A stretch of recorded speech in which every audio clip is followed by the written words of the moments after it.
Just a word of introduction before Robert reads the scripture and brings us his message today, a people in the desert, a country on the cross.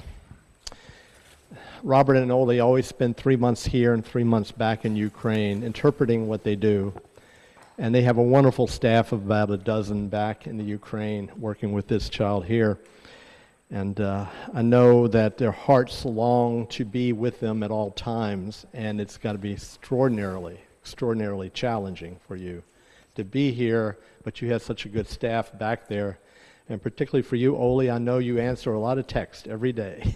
What's going on back there is so unpredictable in Ukraine. But Robert has been a Presbyterian minister for over 40 years.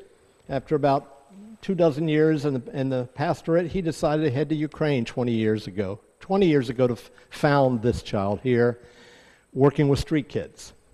And then, of course, the war hit. And Robert continued his work with providing what he calls individual reverence, connecting children in impossible situations, forming communities around that. And since the invasion in 2022, Olya has served as program manager and director of refugee services. She's really the heart of what it does here. Robert is the executive director. And he will share, I know, a little more about what they do after worship for those who cannot be here for that. This child here serves as a network that serves resilient and open-hearted community spaces for mothers and children in particular who are affected by the war in Ukraine 7 days a week, remaining responsive in a very rapidly changing world. And as I shared last year, and I can't improve on this, it has carved out of ordinary spaces, healing places, where power is harnessed by human beings simply showing up for one another, to do art, to buy groceries, to share tea, to make music, and to heal. And Robert said at one time he did not like the art of preaching. Now, as he puts it, he has something to say. Robert, come and say it. I never said I didn't like it.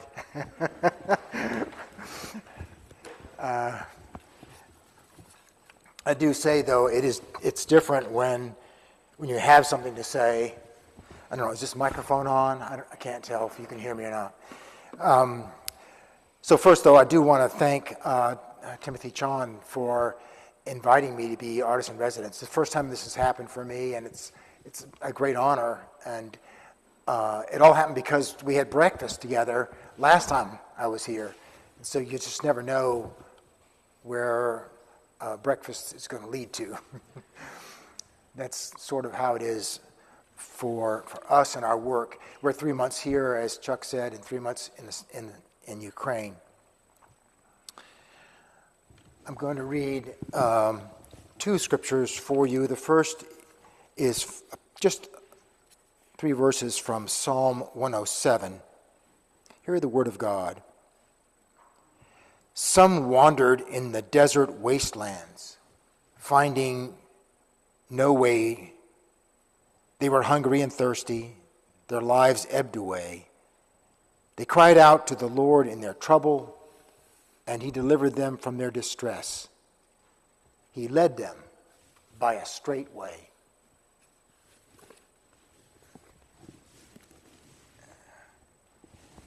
And then from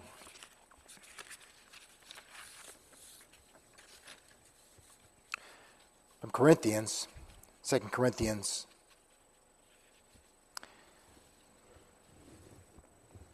for the message of the cross is foolishness to those who are perishing, but to us who are being saved, it is the power of God. For it is written, I will destroy the wisdom of the wise, the intelligence of the intelligent I will frustrate. Where is the wise person? Where is the teacher of the law? Where is the philosopher of this age? Has not God made foolish the wisdom of the world? For since in the wisdom of God, the world through its wisdom did not know him, God was pleased through the foolishness of what was preached to save those who believe. Jews demand signs, and Greeks look for wisdom, but we preach Christ crucified, a stumbling block to the Jews and foolishness to the Gentiles. But to those whom God has called, both Jew and Greek, Christ is the power of God and the wisdom of God. For the foolishness of God is wiser than human wisdom, and the weakness of God is stronger than human strength. The word of the Lord. Thanks be to God. It's hard, I know, for me to convey to you how difficult it is, how difficult life is in Ukraine. I'll just give you one sort of strange example. We have on my cell phone a video camera of our apartment in Ukraine. It's located right next to the port. And earlier this week, there was a drone attack on our city. 31 drones came into the city, and a number of them landed near the port. And we sat and looked at this picture, which shows over here our window out toward the Danube and the port, and then some pictures and things here. And down here is a picture of the doorway, so we have two cameras. And we listened as, first of all, you hear the sound of AK-47s, the machine guns, the shooting, like this. And then you hear through that comes the sound of the drone, which is, it's like a chainsaw, sound like a chainsaw in the sky coming. And that drone shifts then to a dive. It's a scream. It's about 5 seconds. Then we saw a flash against the glass. And about a second and a half after that, we heard this boom. And we sat there and watched drone after drone. I'm sorry to say, but it was almost entertainment. Except that it was, of course, our apartment. And we were waiting, anticipating that one of those drones would hit close enough to just blow the glass out of our windows. This is what people go through in Ukraine on a daily basis. On a regular night, there could be 300 drones come into Ukraine in different places, and we have apps on our phone that tell us where they are, when they're coming to our part of Ukraine, or they're going somewhere else. And people pretty much go about their business unless the app says they're coming to Ismail, and then they kind of get ready for it. Now, the black and white portraits you see back here are on exhibition at Wesley Seminary. They're of families displaced by the war. We have a program with centers in Ukraine, a center that's open for creative activities 7 days a week. We have a program in which we place students in high school and university in the States. We've got 6 students right now, 2 at the University of New Mexico and 4 in private high schools that were Presbyterian. The third part of our program is a summer program in Bulgaria. We take people from Ukraine by bus, 50 people. We do this for 2 weeks. 50 people each week come all the way to Bulgaria and stay in a low-cost resort there, and we run programs with them for the week. A week of being by the Black Sea, a week away from explosions and drones and air raids. We sat in plastic chairs for these pictures. I in a plastic chair, they in plastic chairs. Only available light I was using in photography, just windows behind me late in the afternoon. It was the last day of the week that we took these pictures. And you look in the eyes of these families, look carefully. They're looking at me. And so sometimes they smile because of that, or because of the week they've had in Bulgaria. They're smiling. Sometimes they're more serious. interesting to ask yourself what are they thinking? What could they wish to say? Life in between in Ukraine, it's like Lent in a way, because you're going without electricity sometimes, or light, or hot water, or heat. You're going without security and safety. You're going, in some cases, without someone you love, because they're fighting the war or they're living somewhere else in Ukraine. It's a time of sort of loss and abandonment. And there's two places in the Bible that tell us about loss and abandonment, and that is the desert and the cross. The Orthodox Church has a unique cross. Near the bottom, there's another piece of wood that goes across, but it's kind of at an angle. And that's because the victim is pushing down on one side of that bar at the bottom while they're hanging on the cross. They want you to suffer on that cross. Stoning was for moral misbehavior and blasphemy. The cross was the emperor's or the empire's way to execute thieves, escaped slaves, rebels, enemies of the state. They all went on the cross. The cross put the dying on exhibition to show the power of the occupying nation. On the cross, the victim is seen as alone, abandoned, and forsaken. The desert is a place, because we all know, of dry want and need for food, water, shelter, direction. You can get lost in the desert, especially at night. And it's dangerous in the desert, especially at night. Ukraine is a people in the desert and a country on the cross. For Putin, Ukraine is the slave who escaped. Ukraine is the enemy of their state. Ukraine has robbed Russia of Russia's authority over that part of the world. The war in Ukraine is an exhibition of the power of the Russian Empire. They want Ukraine to suffer. Life in Ukraine is like the desert. It's a place of want and need for common things, electricity, safety, shelter, a place of danger, especially at night. It's not always easy to know which way to go in the desert. Now, I'm just going to teach you for a little while here in this sermon. There's two people to read if you want to understand what God is about in the desert and on the cross. I don't want to really get into a physiological explanation of what happens on the cross or a psychological explanation of that, but more a theological explanation, a sort of God-logical way to understand the cross.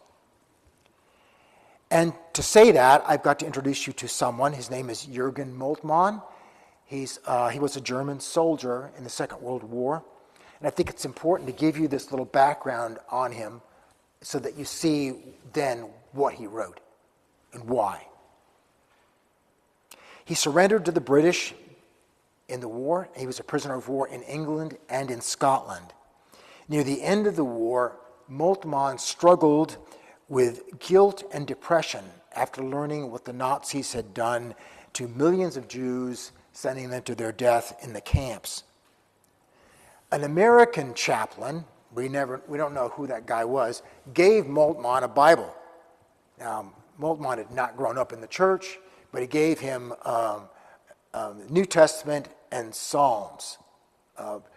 Likely the Gideon's version of it, Gideon's Bible.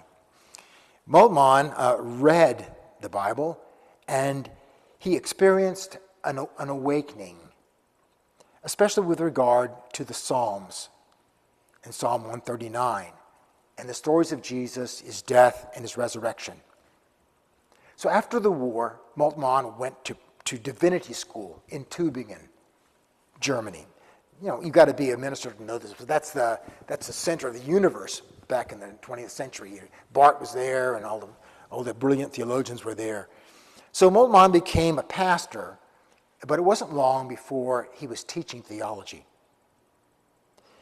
Nearly 20 years after the end of the war and his conversion, he published a book, The Theology of Hope, in 1964.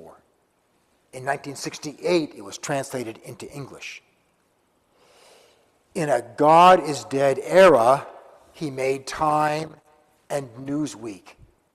Last time a theologian made Time and Newsweek. He was the front page headlines of the New York Times.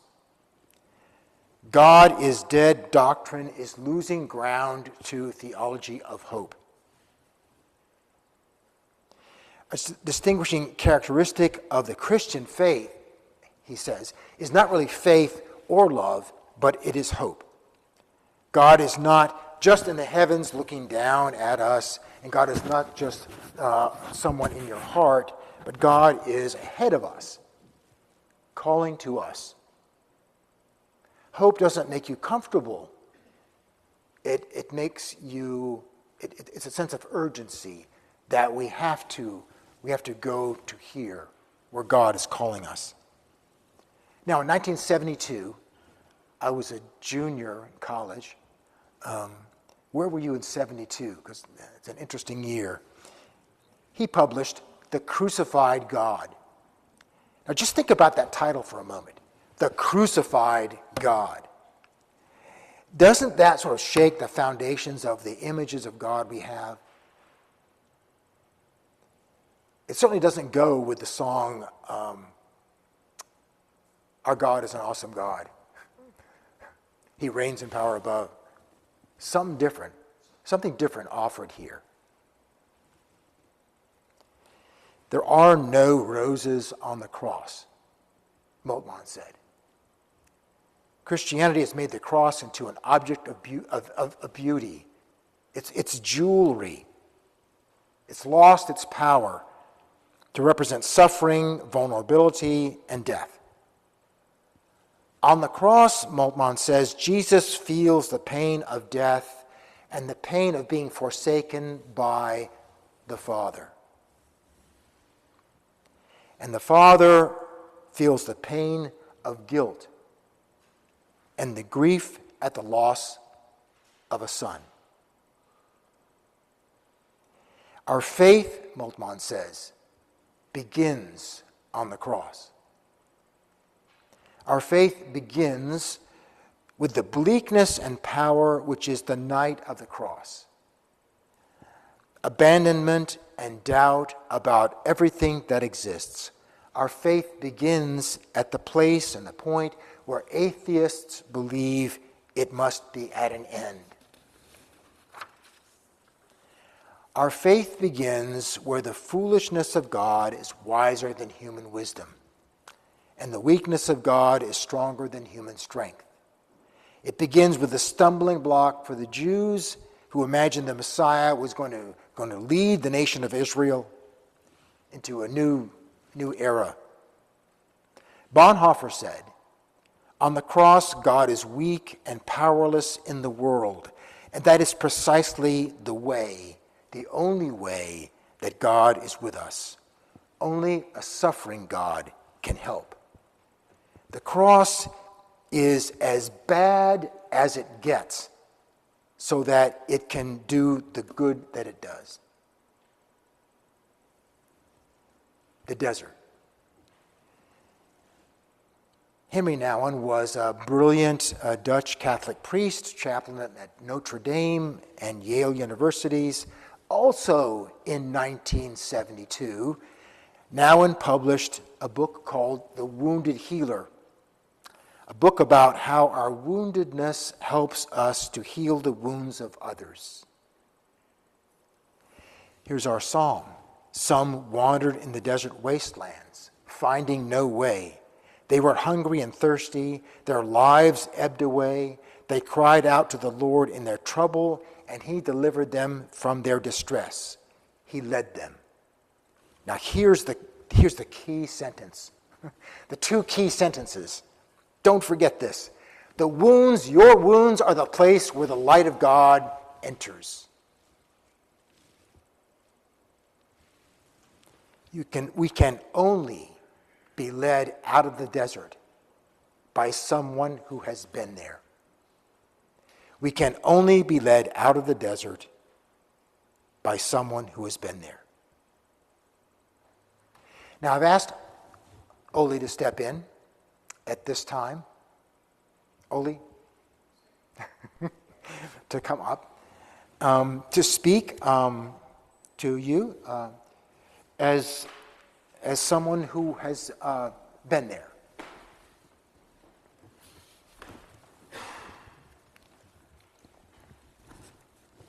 Today I want to speak. Oh, I've got to give you this. Sorry. This microphone, I can take. Okay. Yes. There you go. It's okay? Thank you. Yes. Today I want to speak about women.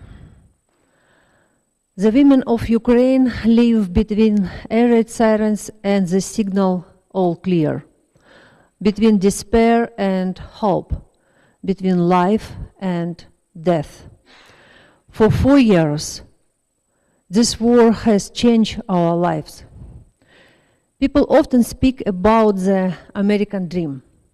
Ukrainians also have a dream, a warm home with electricity, to make tea, to hug your children, and to enjoy peace and silence. Today, simple things feel like a privilege. This war gave us pride and brave people, our soldiers, our youth, and the women of Ukraine. Women who left their homes with only one suitcase, their children, and a few family photos. Women who stayed in Ukraine, who wake up to sirens, hug their children, and whisper, "Everything is okay, sunshine." Women who cook in the dark without electricity, who hide their tears and wait for their loved ones from the front. I bow my head to the women who buried their loved ones, who wear black not for fashion, but for memory. I am proud of women who fight. Women in bulletproof vests, with eyes that carry of pain, the pain of Ukraine. But Ukrainian women do not want to be heroes.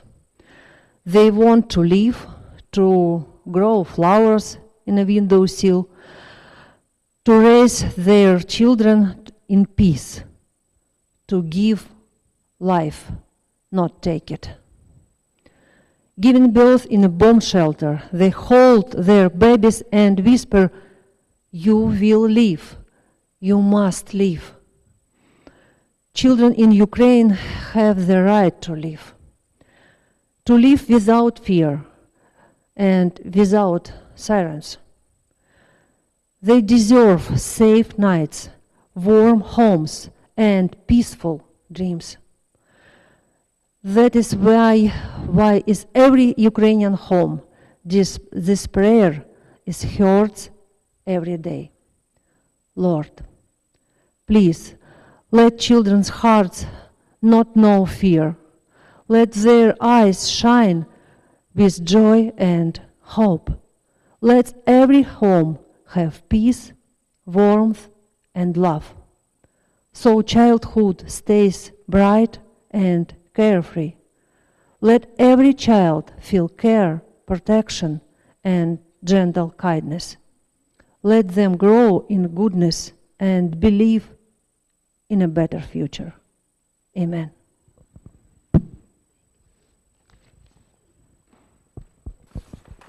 Спасибо.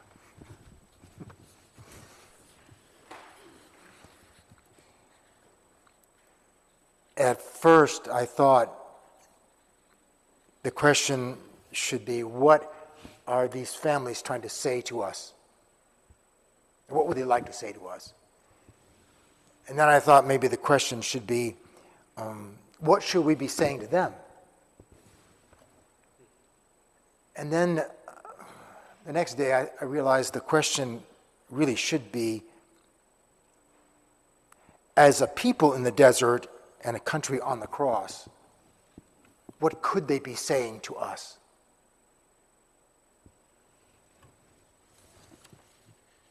And it might go like this.